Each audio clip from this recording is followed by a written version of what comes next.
Hello বন্ধুরা, তো দেখো কে আসছে আমার বাড়িতে আজকে। সেটা হচ্ছে প্রিয়স্মিতা অ্যান্ড রিপন। আর আগে তোমরা আমার পেজে প্রিয়স্মিতাকে দেখেছো, কারণ ওর রিসেপশন অ্যান্ড ব্রাইডাল লুক আমি ক্রিয়েট করেছিলাম। আর প্রচুর পজিটিভ কমেন্টস তোমাদের থেকে পেয়েছিলাম, প্রচুর ভালোবাসা পেয়েছিলাম।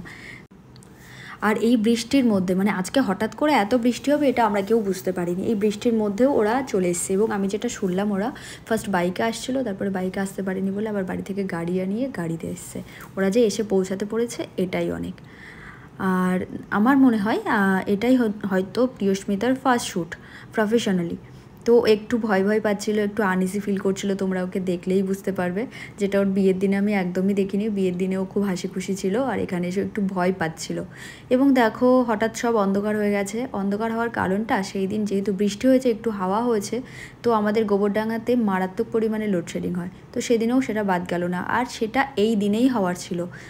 তো এখানে দেখো ক্রিম্পিং শুরু হয়ে গেছে হেয়ারে, এবং আমার সবসময়ের সঙ্গী তানি, অর্পিতা এবং সঞ্জীব, কিছু স্টুডেন্টও রয়েছে, কারণ সেদিন ছিল আমার ক্লাস। হঠাৎ ওরা প্রিয়স্মিতাকে দেখে থেকেই গেছিলো। তো এখানে লেন্স অ্যাপ্লিকেশানও ডান, মানে আমাদের অলরেডি শ্যুট স্টার্ট হয়ে গেছে।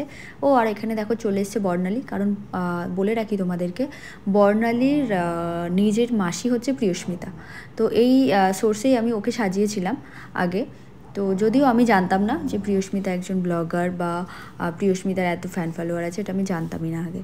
তো যাই হোক, এখানে দেখো প্রিয়স্মিতার এই ব্লাউজটা পছন্দ হয়েছিল, যার জন্য ব্লাউজটাও চেঞ্জ করা হয়েছিল মাঝখানে, কারণ ওর বিয়েতেও একটা পার্পল কালারের ড্রেস ছিল, ওই জন্যই চেঞ্জ করা। তো এই ড্রেসটাতেও কিন্তু ওকে বেশ লাগছিল। দেখো কাজের মধ্যে আমাদের চা ব্রেক চলছে, এবং তার সাথে সাথে আমার দুটো মেয়ে উপরে চলে এসেছে, কারণ বর্ণালী এসে ঝুমকে উপরে আসবে না, এটা হতেই পারে না।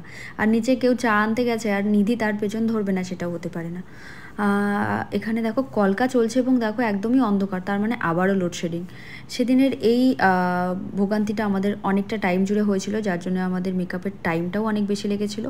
এখানে দেখো রিপন প্রিয়স্মিতার ভিডিও করছে, কারণ ওরা ওদের নিজেদের ব্লগটাও কিন্তু কন্টিনিউ করছে। এরই মধ্যে আমার ফটোগ্রাফার সম্রাটও চলে এসছে, এবং শ্যুট শুরু হয়ে গেছে। দেখো এখানে তোমরা প্রিয়স্মিতাকে দেখলেই বুঝতে পারবে, ও একটু আনইজি ফিল করছিল, কারণ ওর ফার্স্ট টাইম শ্যুট, এবং সম্রাট ওকে অনেকটাই বলে বলে দিচ্ছিল। আবার শ্যুটের মাঝখানে আমার মনে হলো একটু মাথাতে ফুল লাগিয়ে দিই। তো ও মাই গড, এটা কে? এটা তো প্রিয়স্মিতা, এবং নিজের লুকটা এইভাবেই রেডি করেছে ওদের নিজেদের ব্লগের জন্য। আর দেখে আমিও আমার একটু ছোট্ট ভিডিও নিয়ে নিলাম। এটা দেখতে অনেকটা মঞ্জুলিকার মতোই কিন্তু লাগছিল।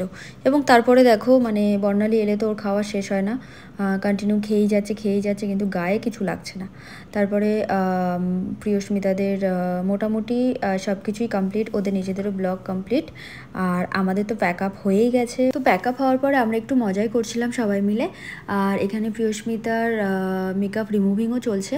তো যেটা হয়ে থাকে আর কি, মেকআপ করা আর মেকআপ রিমুভের দুটো একদম অপোজিট সাইড। তো এখানে আমার তো নর্মালি প্রিয়স্মিতার লুকটা খুবই ভালো লাগে, খুব মিষ্টি দেখতে একটা মেয়ে। প্রিয়স্মিতার বিয়ে এবং রিসেপশনের লুক তোমরা আগেই দেখেছো। এবার আজকে যে লুকটা ক্রিয়েট করা হয়েছে, এটা তো আমি ইনস্টা এবং ফেসবুক পেজে অবশ্যই পোস্ট করব। তোমরা কিন্তু দেখে অবশ্যই জানাবে যে এই শ্যুটটা কেমন হলো, প্রিয়স্মিতার এই লুকটা তোমাদের কতটা ভালো লেগেছে। Thank you.